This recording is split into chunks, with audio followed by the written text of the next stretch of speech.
ఎప్పుడు చూసినా కూడా మన ఫోన్ మన చేతిలోనే ఉంటుంది. ఇప్పుడు ఆన్‌లైన్‌లో ప్రతి పనికి కూడా మనం ఫోన్ ఉపయోగించడం స్టార్ట్ చేస్తున్నాం. దీనివల్ల కొన్ని బటన్‌లు పనిచేయడం మానేస్తూ ఉంటాయి. ముఖ్యంగా పవర్ బటన్ గనుక పనిచేయకపోతే మన చెయ్యి విరిగినట్టు అనిపిస్తుంది మనకి. ఎందుకంటే ఫోన్ ఆన్ చేయాలన్నా, అలాగే ఫోన్ ఆఫ్ చేయాలన్నా, ఫోన్‌ని రీస్టార్ట్ చేయాలన్నా దానికి ఖచ్చితంగా పవర్ బటన్ అనేది పనిచేస్తా ఉండాల. ఎమర్జెన్సీ నంబర్‌లకి కాల్ చేయడానికి కూడా పవర్ బటన్ అనేది మనకు ఉపయోగపడుతుంది. మరి పవర్ బటన్ పనిచేయనప్పుడు ఆండ్రాయిడ్ స్మార్ట్ ఫోన్‌ని ఆన్ ఎలా చేయాలి? దీనికి సొల్యూషన్ ఏంటంటే, మనకి సాఫ్ట్ బూట్ పద్ధతి అనేది ఒకటుంది. కొన్నిసార్లు అదృష్టం కొద్దీ ఛార్జింగ్ పెట్టినప్పుడు ఫోన్ ఆన్ అవుతుంది. కానీ చాలా సార్లు బ్యాటరీ పూర్తిగా ఖాళీ అయితే గానీ స్టార్ట్ కాదు.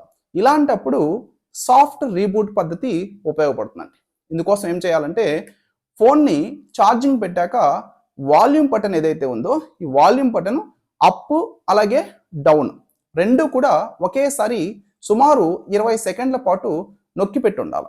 అప్పుడు బూట్ కావడం మొదలవుతుంది. బూట్ పూర్తయ్యాక ఫోన్ ఆన్ అవుతుంది.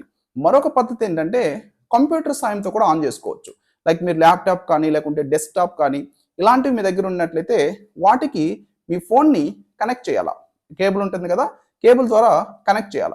సో, కనెక్ట్ చేసిన తర్వాత మీకు అక్కడ ఫోన్ స్క్రీన్ ఆన్ అవుతుంది. సో, ఇక్కడ ఎట్లా అంటే కనెక్ట్ చేసిన తర్వాత కొద్ది సెకండ్ల తర్వాత ఫోన్ స్క్రీన్ ఆన్ అవుతుంది. సో, అప్పుడు యూఎస్‌బి కేబుల్ ఛార్జింగ్ కోసం వాడుతున్నారా? లేకుంటే డేటా ట్రాన్స్మిషన్ కోసమా అనేటువంటి సందేశం అక్కడ మీకు పాపప్ కనిపిస్తుంది.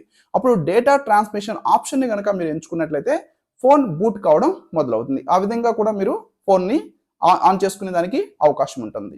So I hope you like this video. ఈ వీడియో మీకు నచ్చితే మరిన్ని వీడియోస్ కోసం తప్పనిసరిగా వీడియోని లైక్ చేయండి. అలాగే మన ఛానల్‌ని సబ్స్క్రైబ్ చేయండి. Thank you very much.